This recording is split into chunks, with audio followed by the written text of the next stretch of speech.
So, when I judge, what do you think that judge is looking for in a butt shot?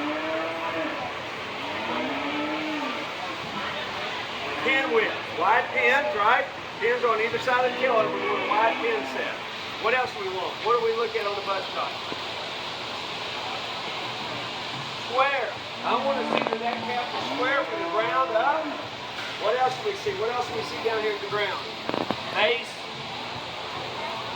Faster. You do see that, yeah. You see base width. How wide is that steer or that heifer? Even though they're heifers, we still want natural thickness. We don't want a heifer to stand like this, right? Okay? If I go like this, can I see the stuff we just talked about? No. And you're 75% of the people do what you do now. It's a new school thing. I'm an old school coach, okay? But as a judge, I don't get this. Okay, now, Levenger said once that, if the judge comes and walks, he doesn't believe it should be wrong, but he's saying he splits the middle. He doesn't do this, but he doesn't do that. He goes like this. That way, if you're walking up on it, you can see the hip better, right?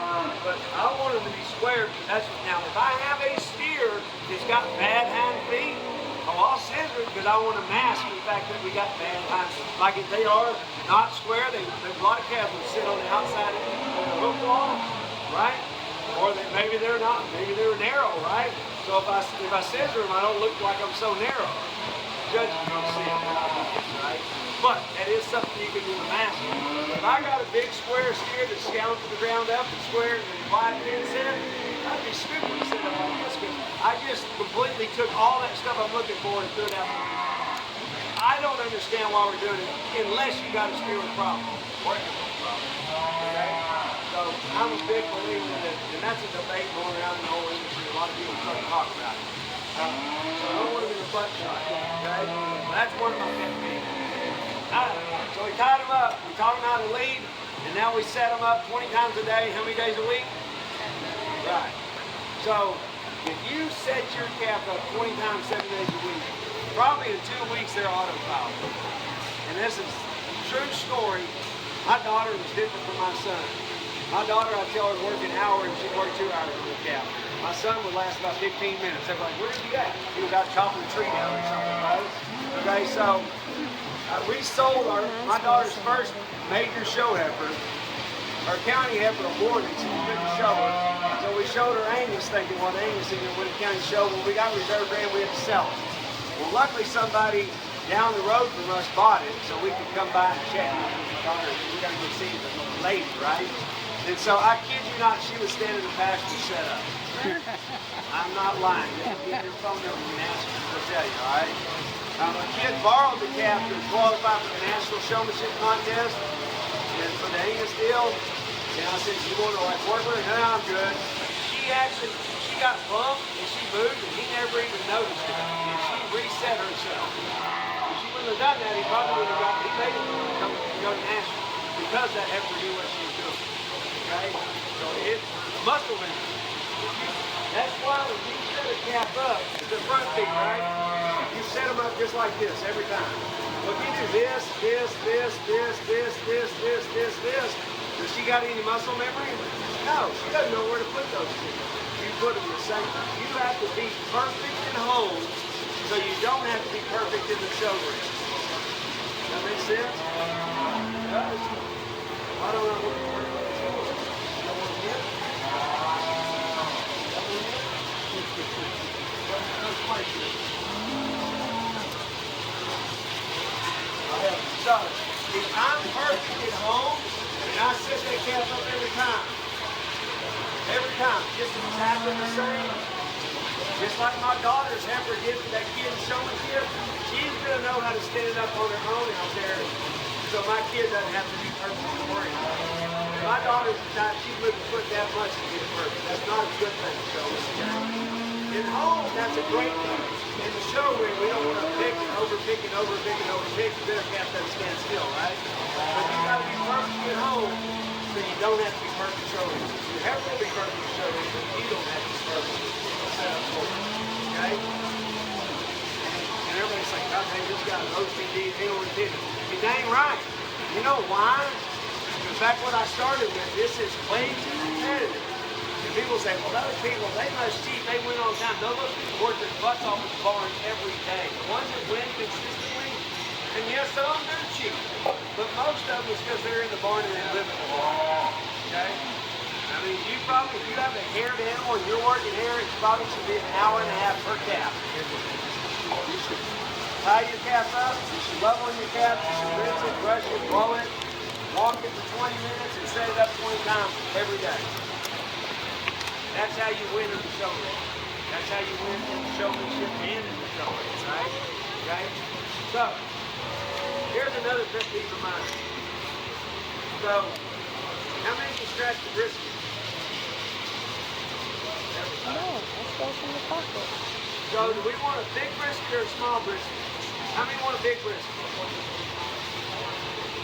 You what? You want to eat them. That's, you know what I say? You don't want a big brisket except for on Mother's Day. Right? You want a Mother's Day brisket. We want them tucked up in their chest more, right? We don't want a big brisket on here. So how many of you show American cattle? You of you? Well, usually their brisket gets bigger than exotics and Angus, right? Sometimes Angus can be pretty big briskets too. So let's sit there and scratch that brisket and make it waddle around and say, hey, Judge, look at my big old brisket. Why are we doing that? I don't get it. Now, granted, we're all about getting out in front of that calf now. I don't want to do that. You do this and your arms just fall off. Okay? If you just have to scratch that brisket, scratch it with your elbow.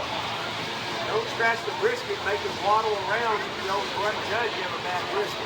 Now, if you got a 6-month-old heifer, it don't matter if you don't have a brisket yet, right? But if you get the habit of it, you're going to do it when that heifer is bigger. You're going to tell the judge, tell her yourself if you have a bad brisket. So, I've been doing this for a whole lot, and I can scratch right behind that elbow, on that calf's belly, and I'm still in front of the calf. My arm is at a 90-degree angle. I don't like the nose of the calf to look like it's touching my chest. Levenger just did a video last week, and he still has his arm bent, and he likes to get the nose is this far over okay? And there's some people, they do this, and then they turn their butt, and then some people do this.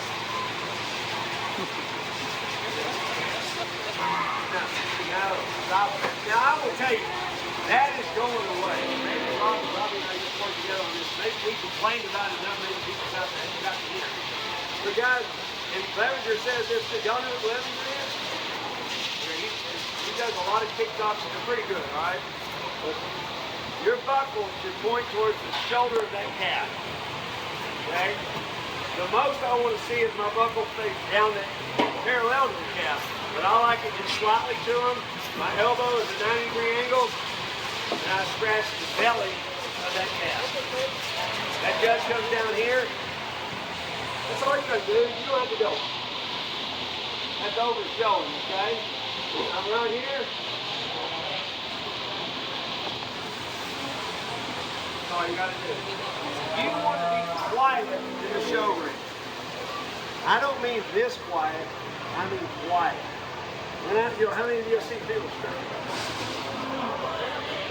Right? You're nervous, right? Why do we scratch cattle? To relax the cattle. I would argue we scratch the cattle so the kid calms down, and when the kid calms down, the calf calms down. Because that calf can read your body language, and I guarantee you they know if you're nervous or not. They're not going to act right in the ring. Okay? So, this is how you scratch the calf. Did you notice? I'm quiet. My arm is here, comes up, comes back. My thumb rubs against my leg. Here's what some of you are going to be doing. Does this look good? I guarantee you 5 of y'all will be doing with your elbow out like that. Some people hold the harker like this with their elbow out. Elbow in, right here. You can get a little bit in front of that calf with the nose is touching. And I promise you, I'm telling you all this, y'all are going to go out there, I'm going to get that on microphone like you tell me. Stop. There's half of you are not going to be doing it the way I'm telling you. Okay? The most I want is this. I do not want anybody. I don't want to look at your butt when I'm judging the show. And what's super important, everybody tells their kids when they walk in the ring, watch the judge. Oh, let's watch the judge. I'm going to turn my back. How can you watch the judge if your back's to me? You can't do it. pads, it needs to go away like bell bottoms, okay? So, you're right here, scratching. All the smooth. There's the bottom, okay? See your shoes, I'm not picking on you. My other pet peeve, a lot of kids are, and I've seen some pretty high profile families doing it. Now it's a weekend. Actually, I saw one of them doing it before a ski show. They were wearing tennis shoes in the ring. Guys, no. Okay? Now you can talk about this when we talk about the clothes. What's the three footwear you should wear in the ring? Remember? What's the first one? Boots. Boots. What's the second one? Boots. What's the third one? Boots. And then maybe you wear twisted X's or something like that, but not boots. But if you have to go to Goodwill and buy a pair of boots. And guys, or girls, I mean, get rid of your pointy toe boots. You wear those to concerts. I tell people, how do you become a millionaire? Work your butt off, right? You study the habits of a millionaire. How do you become a good showman? You study the habits of a good showman. So you go and look at all those backdrop pictures that are all over the Pulse or all over Facebook and stuff, and the people that are winning, you would think square toe boots would be out of style right now, but they're still in style. Most people are wearing square toe boots. They're not wearing those steel toe things that stick up that high. Right? We're not wearing clodhopper looking boots. You want to look the part. And this kind of sounds bad, but look back. And so here's what the deal is. When you walk in that ring, what's the first thing that judge sees? You, not the calf. So if I walk in with high waters and pointy boots, in a Gucci belt, or is that what it's called, Gucci? It's GC, I think. In a Gucci belt, and I walk in like this, I could have a $150,000 cap on my, and I'm probably not going to win because I don't look the part. There's no way this kid has a $150,000 cap to win this show, right? But if I walk in with the boots look right, my pants aren't high waters, I got them starched, I got a nice shirt, or I'm a girl, a blouse, I'm a boy, I got a button-down shirt, I got my show stick out in front of me, I got that holder, and I'm staring at that judge like this, and I'm walking in. Who looks like they're going to win the show? That girl or me? Even though girls win most of the showmanship, I'm probably beating that girl today, right? Okay? And let's talk about that too. You boys quit saying, we ain't doing showmanship because boys never win. You know why boys never win? I was an act teacher. I had 2 boys in my act that actually were actors. The rest of them were good. You know why? Because the boys didn't want to work, because I worked those kids' butts off. And the boys didn't want to work hard, and the girls, just like my son. My son didn't work near as hard as my daughter did. Right? It's a boy thing. But I know plenty of boys that can show their butts off. And if you want to win, you can do it. You just got to care enough, you got to be intentional enough to do the homework in your barn, and you can win. Okay? I kind of jumped around. So, I believe when you hold this show stick, I don't care if it's this little boy here, or if it's this young man here. That's probably the shortest and the tallest. My kids hold a part of that hand. My son's 6'3". He holds it like this. I'm 6 foot, I hold it like this. I got that 7-year-old, and she holds it like right here. I want it angled. Y'all gonna come here and do that. It's angled out like the head's. Remember, if you're walking, your calf should not be. I got a rule. That calf's head does not go in front of this line right here. It's a visible barrier. That calf should be off your hip. Levenger actually says walk like this, right? So it should be off your hip.